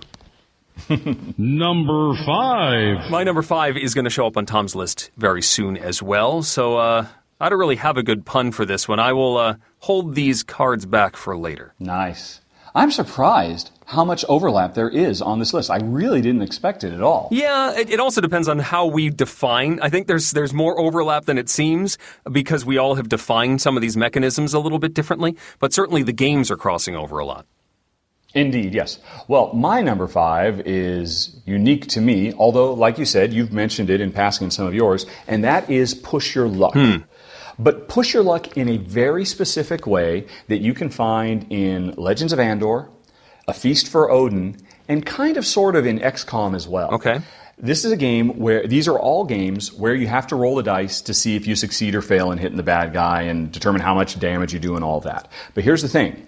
I'm going to use Legends of Andor, which is my favorite of the list because I absolutely love that big fantasy cooperative adventure game. I'm an archer. I'm going to fight a big bad guy, and I get to roll dice. And the thing is, I'm trying to get the highest value I can. If I'm playing as a regular character, I just roll all my dice. If I'm playing as a warrior, I roll all my dice. The highest number is what I use. But when I play as the archer, I have to roll my dice one at a time. They're D6s. So I roll, and I get a 2. And that's not very good. I should re-roll because I get a few chances to re-roll. Then I roll again, and I get a 4. And now I'm like, should I stop at that 4? I would really rather bump it up to a 5 or a 6. I've got one more chance to re-roll this. Should I do it, or should I just take what I've got and live with it? And you do this a lot. You do this a lot in Feast for Odin, where they use this same system to determine how well you do on Viking raids and also going hunting, as it happens. You roll the die, you either live with the result, or you push your luck and hope for something better, knowing every time you re-roll, things could get so much worse. And I absolutely love that. It is an agonizing decision every time it comes up. Now, XCOM, the board game, does a similar version that uses multiple dice that is really, really neat as well, where the more times you re-roll trying to get the perfect result, the more risk you introduce that might make you bust altogether and you totally fail. But no matter how you do it, adding real, hardcore, push your luck into the middle of a combat scenario just creates this extra level of excitement that I absolutely adore. Tom mentioned multifunction dice, which is very close to some things we're going to talk about very soon. At least I think that's what it is. I can't really read this symbol on this die face. Okay. Number 4. My number 4 is a different sort of combat resolution. The Tigris and Euphrates model, where there's a conflict and the attacker will have to expend resources, in this case tiles, but this could be lots of other things. You have to commit a certain amount of resources to the battle, and then the defender gets to respond, usually only needing to match, not necessarily beat whatever the attacker is doing. So in Tigris, you've got, I'm going to spend 4 black tiles, and that's also added to whatever your board position is. And then if the defender can match that number, then that attack fails, and you will lose that particular battle. I like this because it gives the defender an advantage. It makes you really commit to your attack. But it's also about resource management and not necessarily how well you roll on the die. Still the stronger the attacker or a stronger battler is probably going to win, has definitely the advantage. But I like that you're committing resources. It's a little more in that vein than just rolling dice and seeing what happens. So I like the tile and resource expenditure of Tigris and Euphrates, my number 4. Yeah, a whole you show me yours, I'll show you mine kind of thing. Right. Let me ask you, with this particular type of mechanism, do you prefer perfect information where both people in the battle know what resources they have to call on, or would you rather see those resources hidden behind a shield, and that adds a little bit of uncertainty? I think you need, in this particular type of game, you need to have a little uncertainty. I need to think you don't have enough back there, but there should be that element of surprise. Oh my goodness, how did you have 5 red tiles sitting behind your screen? I didn't expect that. Mm-hmm. But yeah, perfect information I think would ruin that. Well, as it happens, my number 4 is going to show up a little bit later on somebody's list, so I'm going to insert clever joke here because I can't think of one. It's okay, it's late. It's late. Yeah, very much so. Tom mentions as his number 4 the system from Battlelore 2.0. Custom dice used to hit or trigger abilities. Now, Battlelore also uses the same system as the other Richard Borg Command and Colors system. MMR44. MMR44 and Battle Cry. Where you've got symbols on the dice, and in whatever the system is, whatever the situation is, you're looking for a particular symbol. If it's infantry that you are working with, you're looking for infantry symbols to knock those out and get a hit with those. And the probability of getting those different symbols changes based on what it is you're trying to do. Okay. Sounds delightful. Yes. What I'd love is if Tom could explain how this differs from the multifunction dice that we're about to discuss in just a little bit. But, maybe that's a thing for later. Spoilers. Number 3. Number 3, Tom put as number 6 on his list, and that is the famous Cube Tower from Wallenstein, as well as Shogun, and it's been used in a couple of other games as well. It's this lovely cardboard structure that cubes can get tossed into and get stuck in, so that when you have a battle, you take all the cubes from the bottom of the tower, toss them into the top, and whatever bounces out into the cup at the bottom, that's the result of the combat. So the more cubes you have sort of stuck in the tower, the better chance you have of sort of a surprise victory happening later on. I think it's cool and it's unique. It's certainly fun and offers this mystery and element of the unknown. I find it very hard to plan when using the Cube Tower, but it is a really neat way to settle conflict, which is why it's my number 3, the Cube Tower from Wallenstein. I agree with this hugely. I think it's an absolutely brilliant thing. It's not on my list only because I've never played Wallenstein or Shogun, because those are really not my kinds of games, just straight out warfare. Mm-hmm. It's interesting, the Cube Tower did make an appearance in Stefan Feld's Amerigo. Yes. Where, even though it originally was designed for the purposes of combat, it translated into a Euro-style action selection mechanism. Yes.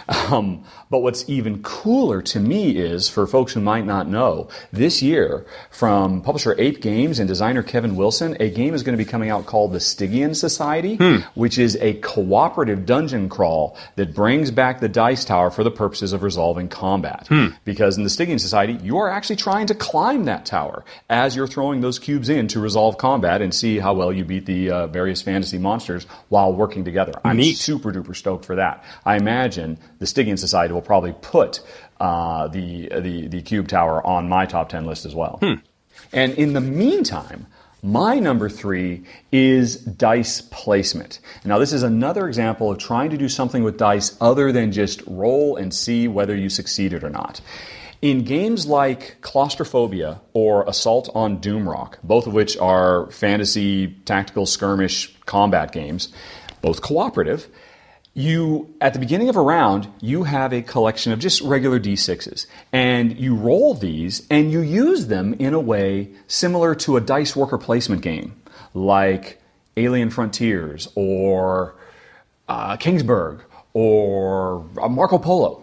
You roll these dice, and you can apply them in different ways to your characters, to your special abilities, and you have very, very tough choices. Oh, I've rolled 2 6s. I could put both those 6s on this Mesmerize spell, or I could split them between my dagger and my boot so I can move faster. What do I do with these 2 6s? And then I've still got the 3 and the 2 and the 1. Again, it's kind of similar to the custom dice actions before, but in that setting, it was, the dice give me a whole bunch of different actions to do. Here, the dice are just the numbers 1 to 6, and it's really telling me what type of actions I can do, what type of stats I'm going to have. If I put my 6 in this character, that means he's going to have really strong defense, but really weak offense, but he's going to move fairly quickly, and that's going to be the perfect thing. But if I put the 6 in him, that means I've got to put this 3 in the other character, and if I put the 3 on him, he'll be stunned and he can't do anything. Both these games, Assault on Doomrock and Claustrophobia, are so clever in their combat because, once again, it's a repeating motif for me. I really like puzzles. I like a game that gives me a tough situation to solve, gives me restricted, limited resources. I can't quite predict what they are. I know there'll be values 1 to 6, and once I roll them, I got to come up with the best plan I can, and that is dice placement. Tom's number 3 was Exploding Dice, which I already knew he was very fond of. It was also my number 6. The concept being that if you roll the highest number on a particular die, usually a 6 on a d6, you then get to roll again, adding that 6 to whatever you roll the next time. And this can continue. You could roll a 6, and then another 6, and then a 4, and you've got a nice 16, which... What the game that uses this that I really like is Firefly, and they actually refer to it as like a thrilling heroics action. And it represents just something amazing happening, something unexpected. So even if you are the weakest character, you have the worst stat possible, if you get the exploding die once, maybe twice, then you may actually be able to succeed in whatever crazy feat you're trying to do. There's always a chance of success when you're dealing with exploding dice, which is why I like it and why Tom loves it. It's his number 3. Number 2. My number 2, which is similar to Richard's number 4, is deterministic. I know. This is when you're not rolling dice, you're looking at the situation, you're looking at the strength of whatever it is you're facing, and you may commit that number of resources in order to defeat it. There's no defense, so I'm thinking small world. If there's a stack of 2 opposing forces there and they're in a particular terrain, you know you need to commit like 4 of your guys in order to defeat them. That's it. There's no defense. Or Mage Knight, where you see that this bad guy, this baddie, is going to do this amount of damage to you. Unless you play these cards, you need to commit this amount of resources and defeat them in this manner. And if you do so, they're done. And they may get a scripted counterattack, but you know that that's what's going to happen. And it's a lot more puzzly this way, so this should appeal to Richard as well. But the challenge is clear with the deterministic combat, which is why it appeals to me. It's my number 2, deterministic. I completely agree. It's why it was my number 4. I was thinking specifically of there's such a wide range of card games out there that do this, and you've got to give credit to Magic the Gathering. Sure. I'm not a game historian. I don't know if there was something like Magic before Magic came along, but that was such a fundamental sea change in terms of making people think about cardboard combat in a completely different way. Throw the dice out the window. Hey, that giant growth adds plus whatever to that rampaging tree spirit or that Sarah angel. And then if you use that Sarah angel to attack, you know exactly what you're going to get. Your opponent knows exactly what you've got and has to prepare for it as best he can. And it's all right there in front of you.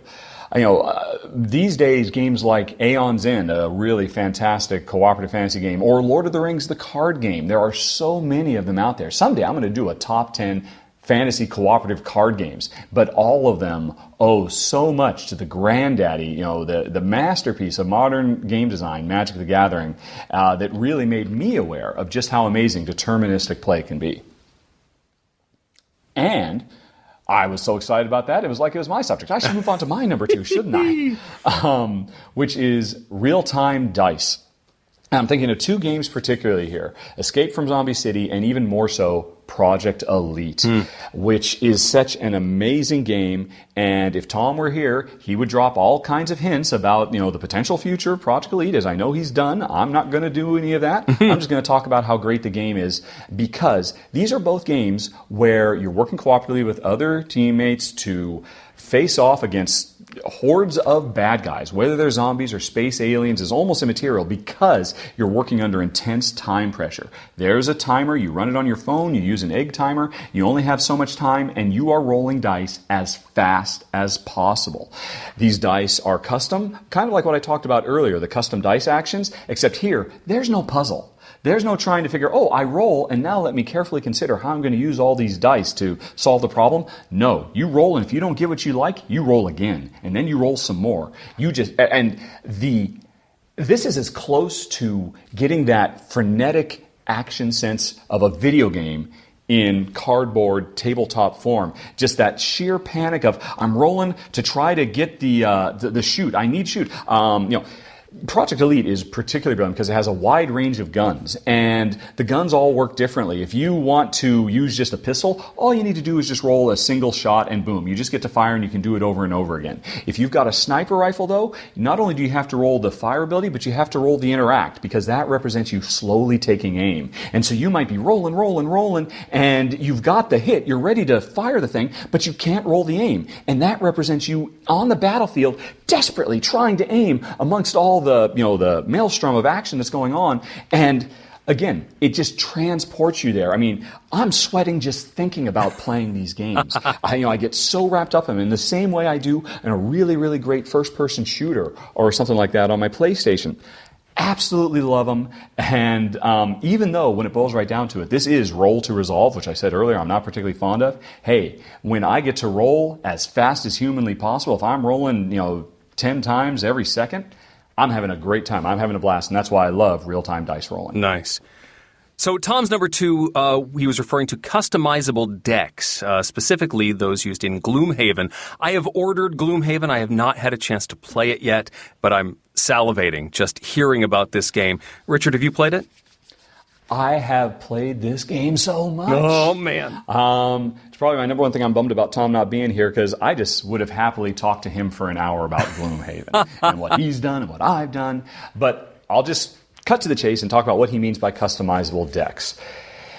In Gloomhaven, you are, once again, dungeon crawling, fighting a whole host of baddies, working cooperatively with your teammates. And when you decide to move up and attack an ooze or a skeleton or whatever it might be, it's kind of deterministic. You know what your card's going to do. You know how many hit points you have. But there's a little bit of a twist. Instead of rolling a die to add a little bit more, like what you do in Warlord, where you make your deterministic thing, but then you roll a die to see. Instead of having a die, you have a deck of attack cards. Mm-hmm. And by default, this deck is full of, I think it has 5 plus zeros, 5 plus ones, 5 minus ones, 1 minus 2, a plus 2, and then a 2x and a total whiff, a total fail. Wow. And so when you're setting up the game, you shuffle these decks up, and every time you're going to attack, well, I have a pretty good idea what's going to happen here, but I can't be entirely certain because I got to flip this card. Mm-hmm. And maybe I'll get a plus 2 and that'll push me over the top, or maybe I'll get the whiff and I'll totally miss. So it adds this random luck element to the game. It's a tiny one. It's nowhere near as impactful as rolling a d20 and trying to get crits or anything. Mm-hmm. But here's where it gets exciting. These decks are customizable. As you level up your character and he gets stronger and stronger, that means, hey, you can get new special powers and stuff like that. But what's cooler is you modify this attack deck. You might start leveling up and take some of those negative ones out.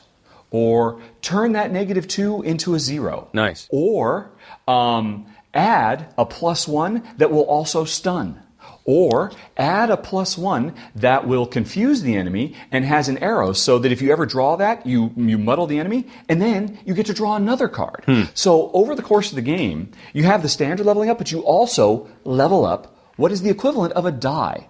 Because you're not rolling a die, you're playing this deck, and you get to change this deck. It grows as you grow, and you feel this sense of connection. You feel this, you're connected to this deck of cards as much as you are to your character, and it creates a lot of really interesting decisions about how you customize that deck. And by the same token, while you're customizing your deck, every single bad guy you're going to come across has their own special customized deck. And that's how their AI works. You might be finding a skeleton and they draw the card that says, oh, I'm just going to move and attack like normal. Or they might draw the card that says, oh, I'm going to move slower but attack more. Or, oh, I'm not going to move at all and I'm going to heal myself. All that damage you thought, I'm getting rid of it all. So Gloomhaven does amazing things by completely jettisoning dice and replacing them with customized decks. And I think it's fantastic that Tom put it as his number 2.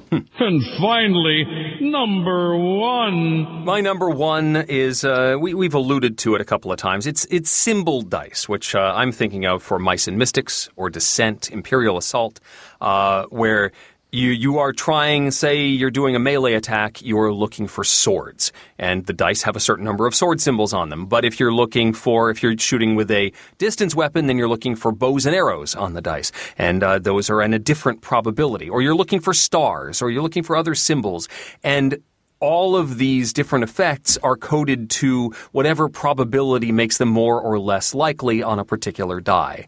I think it's very visceral. It's smooth. I know, especially with Mice and Mystics, I know if I'm looking for a sword, it's very easy to see, ooh, I got 3 swords. This is what I need. Or if I'm looking for defense, I'm looking for shields. And I think it makes it very easy, rather than looking something up at a combat table or some other method of translating, say, what does a 4 mean in this particular circumstance, to have the custom dice. I know I'm looking for a symbol, and if I get it, I'm happy, and if I don't, I'm not. And that feels very straightforward. And it's my favorite method of resolving conflict. Dice with symbols on them, like in Mice and Mystics. Yep, and that was your number 1. That was Tom's number 5, I believe. It was. It's called multifunction dice, again, referencing Descent. Mm-hmm. Great system. I agree. It's such a brilliantly elegant way to communicate vital information, to take the math out, and just let you focus more on the game and less on the bookkeeping. Mm-hmm. I think that's a great one. It would have made my top 15 as well.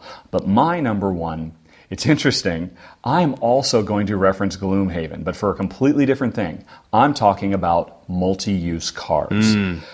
Completely forget about everything I just said about the customized decks. That's something that affects the types of attacks you do, the types of spells you cast. When you are running around in these dungeons in Gloomhaven, you have a hand of cards that lets you decide what types of actions you're going to do every round. Every round, you have to pick 2 cards to play. And on each card, there is an action on the top and an action on the bottom. So I play these 2 cards. I play my Frigid Apparition and my Perverse Edge. Those are the names of the cards. When I play them, I have to pick the top action of one and the bottom action of another. And that can become an incredibly brilliant and challenging, sometimes frustrating, but always engaging puzzle of, right, when I chose these 2 cards, I was planning on using this card to be able to move, and then so I could run up to the skeleton, and then this card to be able to really smack him around. But I revealed all my cards, my teammates all revealed their cards, and I just realized that you, Eric, you're going to kill that skeleton before I ever get to him. Because one of the rules of Gloomhaven is players can only talk very vaguely about what they're going to do. And these cards have multiple uses. Like I said, they've got the top, they've got the bottom, but they also have an initiative that tells everybody how fast you're going to go. And while you and I might have agreed, right, I'm going to play these cards, I'm going to run up, I'm going to hit that skeleton, and I'm going pretty fast.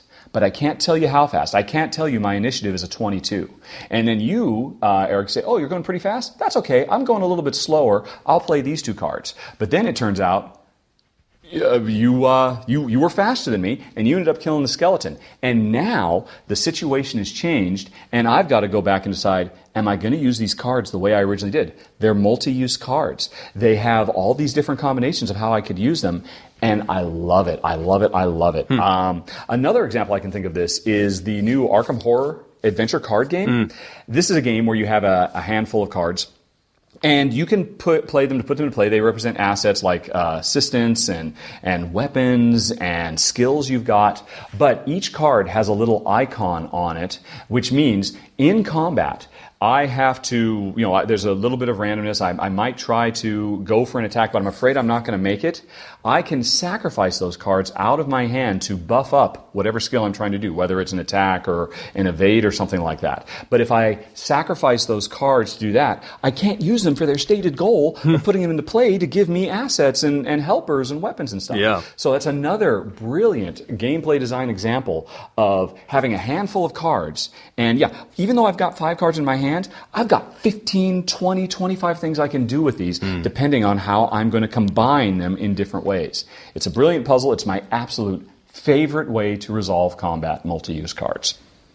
And Tom mentioned something that I was referring to as my number 5, card combat plus strength. He mentioned Kemet and Blood Rage. In Blood Rage specifically, you've got a bunch of figurines in a particular area. They have strengths, a certain board presence, and so that's your base stat. And then you get to play a card, or maybe more than one card, into a battle to affect that base stat. So you know that if you have more strength than everybody else, you've got a good chance of winning, but those cards can really change things and flip things around and make stuff happen that you didn't expect.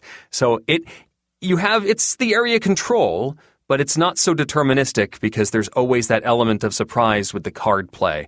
I agree. It's a really neat mechanism. I certainly enjoy it. It's my number 5, but Tom really, really likes it. It's his number 1. Yeah, I'm surprised too. With his unabashed love of dice, and dice certainly made up a big part of his list. I mean, this is almost getting a little bit deterministic.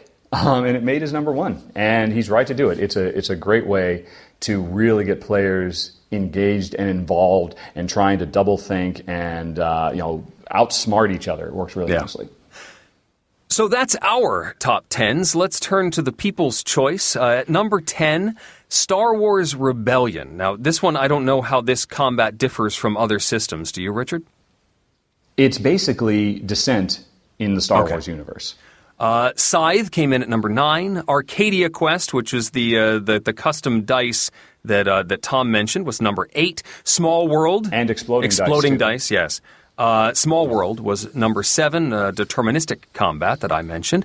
Imperial Assault, also a Descent-like system, at number 6. Oh, whoops! Yes, I'm sorry. That's Imperial Assault. Star Wars Rebellion is something Rebellion else. Is the big epic 4X Star Wars game? My mistake. I get all the Star Wars games mixed up. Memoir 44, number 5, similar to Battle Lore. King of Tokyo, number 4. That's, I guess, the custom symbol dice falls into that same category. I'll take it. Yay! I have no overlap. Cry Havoc is number 3. That one I don't know the battle system. How about you? No, I don't battle that much. I hear it's quite popular, though. And then number 2 and number 1, Tom covered in his own number 1. Kemet was number 2, and Blood Rage was number 1. So Tom managed to get both of those in one bucket. He's not even here, and I think he wins the top 10 People's Choice battle this time. Yes, I think he definitely channeled the gestalt of the Dice Tower audience. But I was happy to get one of them in there. Kind of, sort of. Well, everyone, that is our top 10 combat resolution systems. Richard, thank you so much for joining us. Thanks. I had a great time. And especially because you stayed up so late with us, I want to give you, 20, 25 seconds to plug your Kickstarter. I've been waiting very patiently. Thank you, good sir. Hey, everybody. By the time you're listening to this, I should be in my last 3 or 4 days of my yearly fundraising drive for Rahdo Runs Through. And I love putting the show, and I rely very much on viewers just like you. I don't put ads on my videos. I don't charge publishers for any of the videos I do. Everything about Rahdo Runs Through is 100% funded by my viewers. And if you want to check it out, you can go to http://2017.rahdo.com. That's a shortcut to the Kickstarter page. Got a lot of really cool promos. My wife is a very talented glass artist. You can find her on Etsy, although the easiest way to find her is www.jenefer.net. There's a link on the Kickstarter page. And she is making a lot of wonderful glass-based game pieces, game pawns, and glass meeples that are one of the backer rewards. A lot of the backer rewards have to do with giving you, the viewers, control over what I actually film through a voting system or through directors. Even the opportunity to help me by co-hosting on some of my run-throughs. So there's a lot of options, and if anybody's interested, all I can do is say thank you from the bottom of my heart for the support. Once again, that is 2017.rahdo.com. Thank you once again, Richard, and thank you everybody for listening. And until next time, oh, you know what we should say before we go away? Our thoughts and prayers with Tom. We hope he's back very soon. Yes, I've been there where he is, and I'm thinking good thoughts. Tom's a great guy, and yeah. But until next time, I'm Eric Summerer. I am Richard Rahdo Ham. And you've been listening to The Dice Tower. Thanks for listening. Promotional consideration has been provided by game publishers in the form of review copies of games. This episode, number 503, was recorded on April 20th, 2017. Coming up next week, Richard and I keep the party going by reliving some recent games. Support for this podcast comes from listeners like you. Thank you for your continued support. And speaking of support, the Jack Vassell Memorial Fund is dedicated to providing support to members of the board gaming community in their hour of need. Find out more about the fund's mission and how you can help at jackvassell.org. The Dice Tower is produced by Tom and me, with production assistance from Itai Perez, Derek Porter, and Rob Searing. Our theme was composed by Timothy Pinkham. In my humble opinion, the Egyptian prince provided by Imhotep. And hosting is provided by Cool Stuff Inc., where you can find great games at great prices at CoolStuffInc.com. We love feedback. Visit the Dice Tower Guild at BoardGameGeek.com. Email us at dicetower@gmail.com or follow us on Facebook. And of course, you can find more from the Dice Tower Network, including the Out of Game podcast, 20 Minutes of Filler, the Snakes Cast, the D6 Generation, the Family Gamers, Blue Peg, Pink Peg, the Portal Gaming Podcast, and Board Game Breakfast at DicetowerNetwork.com. Until next time, from all the gang at the Dice Tower, have fun gaming. Is the sun coming up yet, Richard? It is 3:43 in the a.m.